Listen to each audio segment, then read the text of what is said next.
Hey guys, my name is Michael or Kubera, and today we are discussing about Tether. So it's a very controversial cryptocurrency. It's currently ranked number 3, and upcoming we will soon have a video about number 4, Ripple. So Tether took over Ripple's position a little bit ago this year. It was the first time something like this has happened where a stable coin, where it's always around that $1, it's pegged to the USD right there. Currently it's 0.18% underneath it, but it's either a little bit underneath it, a little bit over, or exactly at the $1 mark. And anytime there's a lot of volatility going on in the markets, if you've bought Bitcoin and you want to transfer it into Ethereum, but you see that one of those coins, suddenly something's going weird with it, crazy event, you know it's probably going to be a few days. You sell your Bitcoin or Ethereum or whatever coin you have, you put it into Tether. As long as the exchange supports that, you hold on to it until the markets settle, and then you get back out of it. I know a lot of people that do this, and it's a little bit weird that at the very beginning there was this huge scandal with Tether going on, and currently it is here. It's number 3. It's approaching $10 billion, and the volume over the past 24 hours beats out everything. It beats out even Bitcoin. So it is $16.6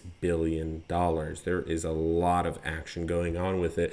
But today we're going into crypto crime and why Tether is going against the whole ideals of the cryptocurrency enthusiasts. So the crypto pioneers wouldn't be too happy about this. Let's roll the intro. Let's get into it.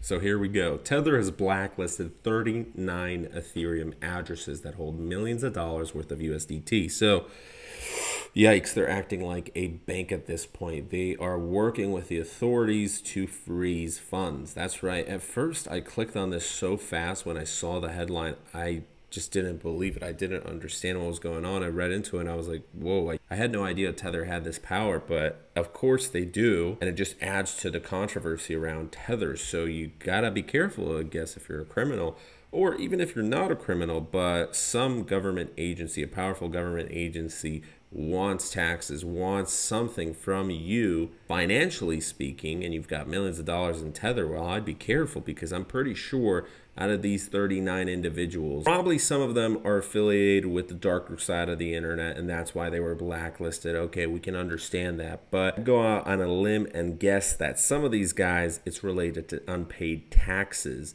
These are huge wallets. So of the 39 addresses, 24 of those were blacklisted during 2020. The largest held $4.56 million, and that was blacklisted on the 5th of April. So currently a total of $5.51 million is being held in addresses. There might have been more, there might have been less before. We're not sure what has happened with those funds. If it was because a government agency was seeking these criminals, they probably got those funds, or Tether got rid of them somehow. Who knows?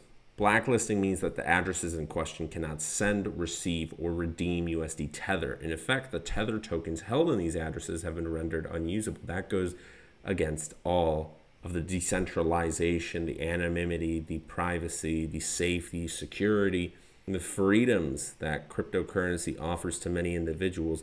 The fact that you can't do anything, you are frozen, you are dead in the water.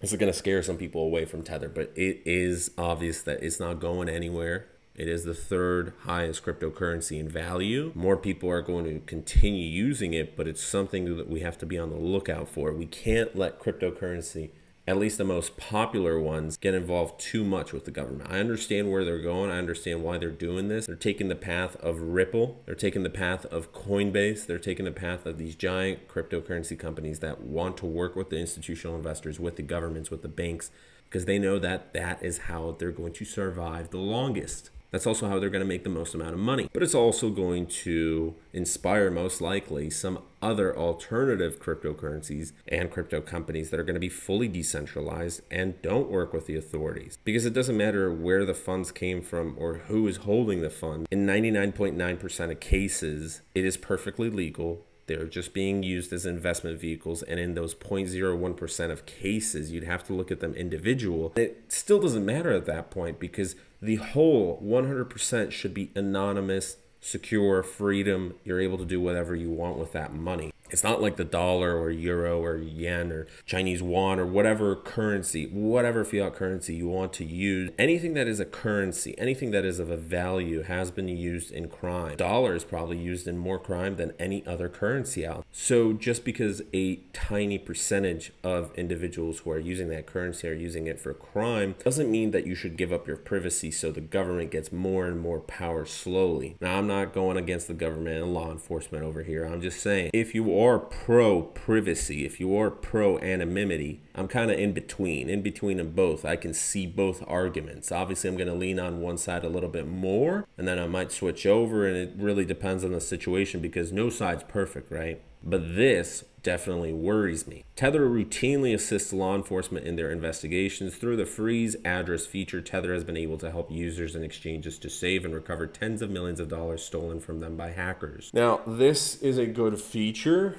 I guess, that they're able to recover it from hackers, but I'm going to venture out as well and say that some of these hackers were really bad because we don't know the full details. I'm sure some of them, yes, the funds were stolen, but in other cases, you don't have the proof on that. Just like Coinbase banned my account. They had no proof that the funds that I was receiving from subscribers were illegal funds. They just suspected, and they decided to ban me without ever proving it. And you know what? That's fine. I'm happy I'm not working with Coinbase. Tether's development came to light after it was reported that Center, which issues the USDC stablecoin, blacklisted an Ethereum address holding 100,000 USDC. Also not. Yeah, that's also interesting. So is crypto crime going away? The short answer is no. Crypto intelligence company CipherTrace, they started tracing cryptocurrency crime a few years ago, said it has started to see coronavirus-related frauds that require some form of digital currency. Losses from cryptocurrency thefts, hacks, and fraud soared to nearly $1.4 billion from the beginning of the year to the end of May. This year's crypto crime is on track to be the second largest on record after last year's $4.5 billion in losses. At $1 trillion in annual payments, cryptocurrency payments have grown from 0 to 7% in 10 years, making this volume of funds attractive to bad actors. Consumers, investors, and users continue to adopt cryptocurrency at massive rates. The largest contributor to crypto losses this year was the $1 billion Ponzi scheme by WoToken in China. We're actually going to look into this. This is very fascinating, so that's going to be another video for another day. WoToken. All links that are in the description as always. Good odds of 2020 becoming a record breaker for crime. Out of the multiple scams that have been accounted for this year, many of them have reportedly made use of email campaigns impersonating various coronavirus-related official groups such as the World Health Organization, the Red Cross, and the CDC. CipherTrace claims that of the $1.36 billion in crypto stolen so far this year, 98% of the total value, nearly $1.3 billion, can be attributed to fraud and misappropriation rather than to hacks and direct thefts, which also goes to show that with the Tether case, most funds aren't actually from hacks. It still is related to fraud, but it's a different category. And I suspect that not all of those funds that are frozen are from hackers. The pandemic has made things worse, so more people are sitting at home.